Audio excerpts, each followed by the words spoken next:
Hey there folks, Chumpesque here, bringing another audio commentary, and I'm going to be covering a best of three today actually, between Grubby and Akka. It's going to be Orc Mirror, but I hear the games are very good. They've been played so recently, like within the last hour these games were played, and so hopefully this will be the first time you're seeing them. Obviously Orc Mirror not always the most interesting matchup, but these games have got such high reviews, I'm guessing we're going to be seeing some interesting stuff. Grubby saying, I always lose with Tauren Chieftain first versus Undead. Not really a big surprise there. This is being played currently at ESWC, the Esports World Cup in Euro Disney in Paris actually. So really amazing competition going on there. All the pros, with actually a couple big pros aren't there, but almost every big player in the world is there, and it's producing some excellent games already, even though it's only day one. We're only a couple of hours into it. And we're already seeing some amazing games, so I have very high hopes for this competition.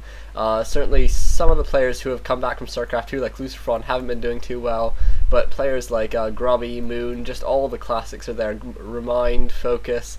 Unfortunately, lots of the Chinese players aren't there due to visa issues, and actually there's some interesting news with Chinese players in general, because unfortunately, if you haven't heard already, Ted has left World Elite now, so he's a bit of a free agent, which is certainly exciting for him, but really sad, because obviously World Elite, one of the great teams, and losing a player like Ted's really the last great Undead player. And Undead, I think, has had such a great history. It's just been the last couple of years. Like if you think about Mad Frog and Rain and Fov and oh my god, Lucifer, just so many amazing Undead players in history. I think more so than any other race. But just actually, sorry, I'm not even talking about this game, but Grubby's going for a Farseer first. Not even paying attention. Actually, both players going for Farseer, quick tech, probably a Voodoo Lounge, and then War Mill as well, quick, and then maybe a Barracks later as well. Sorry, I wasn't paying even the slightest bit of attention to the game. But what we're going to see now from, I assume, both players is that they'll both send off their Feral Spirits to the opposite corners to scout, and their Farseer will cross over so that those Feral Spirits can turn back in the event that they are across ones, which actually they are. And actually Akka not doing this, Akka going for the creeping, which is pretty unusual, but once he gets his Feral Spirit low, he then goes out and scouts. Obviously the benefits of this strategy are you get your very fast tech. I'm surprised we're not seeing a War Mill yet. Maybe Grubby just doesn't have the money quite yet. Actually no, he does, he definitely does. I'm not sure why we're not seeing that War Mill. Maybe we're going to be seeing a slightly different strategy, but Grubby actually getting a Wolf kill there. Wolf, a really common opinion amongst the pros is that Spirit Wolves gives far too much experience. They were nerfed in Reign of Chaos because they were so awesome. Their experience was, I think, doubled or something like that. And then once the Frozen Throne came out, that was never readjusted. I think that's a big mistake, and it means that, and it's one of those things that made the Blade Master just so viable. Because I think it would be so much more fun if we saw a lot more Farseer play. And seeing a Farseer mirror, you really don't see this very often, especially at this very high level. Obviously, Grubby, one of the top players in the world, and don't doubt Akka. Akka's an excellent player. I've seen him play a lot before, and I'm certain he'll give us a very good best of three today.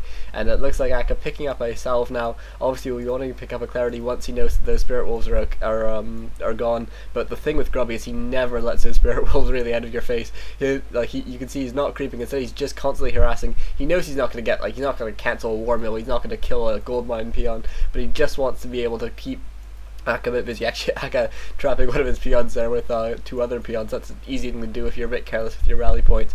And meanwhile, was that yeah, this Farseer now coming down for Akka, gonna do some harassment, has a bit more experience than Grubby's one, but obviously Grubby done a bit, actually has slowed down the economy of Akka a bit more, so it's all swings and roundabout. I'm not really, I wouldn't want to say who was ahead, but both players you can see already finishing their tech, barely 4 minutes into this game. Shadowhunter second for Grubby. We're not yet seeing a hero for Akka, but I imagine we'll see one quite soon, and we're going to be seeing a bestiary, and probably some pretty aggressive play from both sides, which is what makes this one of the most fun ways to play Orc Mirror. Is just you constantly have to be on your opponent. You can't really creep, especially if your opponent is a Blade Master. You don't want to try and be sort of out creeping a Blade Master, so especially considering they can just go and harass you and then get their grunts to tank and solo creep. But it looks like I'm not sure why that peon's out there for Grubby. Maybe he's planning on putting up a Spirit Lodge or something, but decided against it. Obviously Spirit Lodge is alright to cancel those summons, especially if you see like a Fire Lord second, but that's more common against the Blade Master Shadowhunter combination. And it looks like Grubby actually might get the cancel on this bestiary, and this this would be huge if he got that. That would be such a nice play for him. And meanwhile, Grubby actually taking a lot of damage on his Farseer. Aka's Farseer coming in here, and will Aka be able to keep his bestiary up? Obviously we're on land now because this is all being held in Paris, and so he will be able to wait till the last second to cancel it, and it looks like he does have to cancel it, and that is such a boon for Grubby. Grubby really in a dominant position now, even with something as small as that. That can really make the difference. And the Shadow Hunter being out for Grubby, whereas actually Shadow Hunter is now out for Aka, so he must have started his hero just slightly later, and it looks like this Grunt is being hexed now that it's out, but Grubby coming straight back into these Spirit Wolves. You can see what I mean. He doesn't really ever use them to creep, especially on a map like Twisted Meadows, where the only camps worth creeping are that you can creep are either really small and so a bit pointless to creep, or ones like this where they can just dispel the wolves. So really, it's much better just to harass, and you can see even though Grubby isn't going to take out this bestiary, it's just very annoying to try and do, and this experience is significant surely, but bear in mind that your opponent could just be creeping themselves. And Grubby now with a bit of a meager army, only one Grunt compared to Aka's 2, and his Grunt is still healing up, so I think Grubby shouldn't be taking this fight. And you can see he uses his wolves to block the pathing a bit and then go straight back into this bestiary. He might decide that's not even worth it anymore and go just try and do some damage to a peon that he can come back and actually kill later. And it looks like you can see Grubby just being so offensive. This is really how you have to play it. We are seeing Raiders and Grunts basically. Ooh, actually yeah, we're seeing Berserker upgrade as well.